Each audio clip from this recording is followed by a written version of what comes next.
ముఖ్యంగా law and ఆర్డర్కి సంబంధించి ఈ మధ్యన చాలా కీలకం అయిపోయింది. నేషనల్ మీడియా అడిగింది, మన కర్నూలులో జరిగిన సంఘటన, ఉమ్మడి కర్నూలు జిల్లాలో జరిగిన సంఘటన, ఒక చిన్నపాటి బిడ్డ మీద ఏం జరిగిందో అందరూ మైనర్ బాలు ఏం చేశారు మీకు అర్థమైంది. నన్ను స్పందించమన్నారు. ఏం మాట్లాడాలంటే, ఒక 18 ఏళ్ళు దాటిన యువతనైతే ఎలాంటి పనిష్మెంట్ అని ఇచ్చేయచ్చు. ప్రతిసారి ఇలాంటి దుర్ఘటనలు జరిగినప్పుడల్లా ఒక మనిషిని ఎన్కౌంటర్ చేస్తే సమస్య తీరిపోద్దా అనేది ఎప్పుడు నాకు సందేహం. మరి ఏం చెయ్యాలి అనేది కూడా అందరూ కూర్చొని చేయాలి. అందుకని మన వ్యవహార శైలి, ముఖ్యంగా రాజకీయ నాయకుల్లో చాలా మార్పు రావాలి. వీరి భాషా వ్యవహారాలు ఇష్టం వచ్చినట్టు తిట్టేసి, ఇష్టం వచ్చినట్టు బూతులు తిట్టేస్తే, నాయకుల్ని రౌడీల్ని పెంచి పోషిస్తే చిన్నపిల్లలకు కూడా అది ఆలవాలం అయిపోయింది.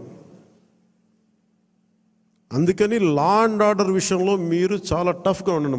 మన ఎమ్మెల్యేలందరికీ చెప్తా ఉన్నాను, మన ఎంపీలందరికీ చెప్తున్నాను, చాలా చాలా బలంగా ఉండండి, అన్కాంప్రమైజింగ్ ఉండండి లా అండ్ ఆర్డర్ సంబంధించి.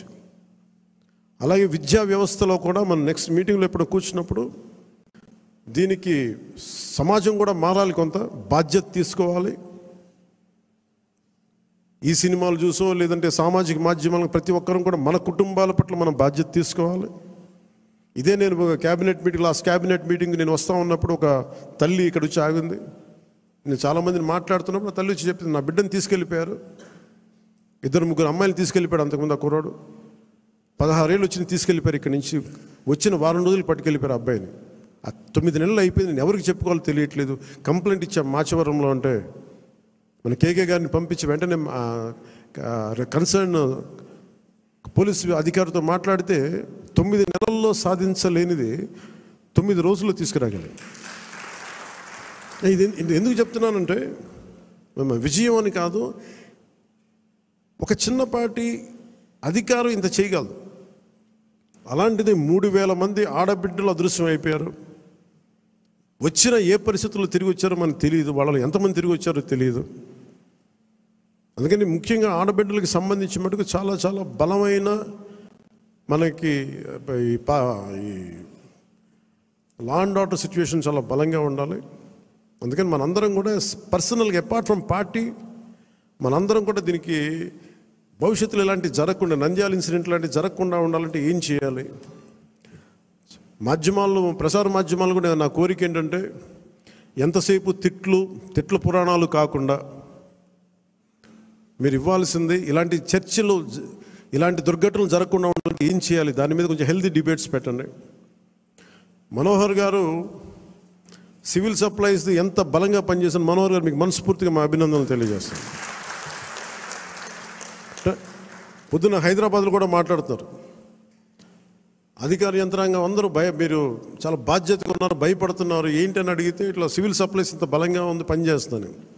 మనోహర్ గారికి నా అభినందనలు తెలియజేస్తాను. మీరు రావటంలో రేట్లు తగ్గినాయి, మొత్తం నిత్యావసర వస్తువులు తగ్గించారు, అది మీకు హ్యాట్స్ ఆఫ్ మీకు.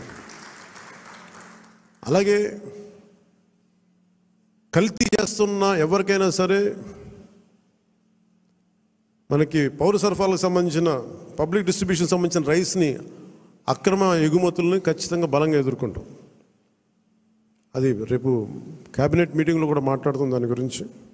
పెట్టుబడులు వచ్చేలాగా, భవిష్యత్తు ఆనందదాయకంగా ఉండేలాగా, అందరికీ ఉపాధి అవకాశాలు కల్పించేలాగా భవిష్యత్తులో మనందరి కార్యక్రమాలు ఉంటాయి. మీ అందరికీ నేను అండగా ఉంటానని తెలియజేసుకుంటూ, జస్ట్ మీకు 2 వీక్స్ ముందు మీరు నాకు దయచేసి మీరు అందరూ నా అపాయింట్మెంట్ కావాలి, మీతో నాతో మాట్లాడాలంటే నేను మీకు అందుబాటులో ఉంటాను. నాతో పాటు కాకుండా మన నాయకులు కూడా ఇక్కడే, వారానికి ఒక్కొక్క ఎమ్మెల్యేని ఇక్కడే ఉండమని చెప్పాను. దాదాపు నెలలో 30 రోజులు ఉంటే మనకున్న 23 మంది ఎమ్మెల్యేలు కానీ, 2 ఎంపీలు కానీ, 23 మంది నాతో సహా రోజుకి ఒకళ్ళని చొప్పున ఇక్కడ ప్రత్యేకించి మీకు అందుబాటులో ఉంటాం. మీ నియోజకవర్గపు కష్టాలు కావచ్చు, ప్రజల సమస్యలు కావచ్చు, ఏదైనా సరే మీకు చెప్పుకోవడానికి మీకు అండగా మీకు ఇక్కడే ఉంటారు, కనీసం ఒకళ్ళు ఉంటారు.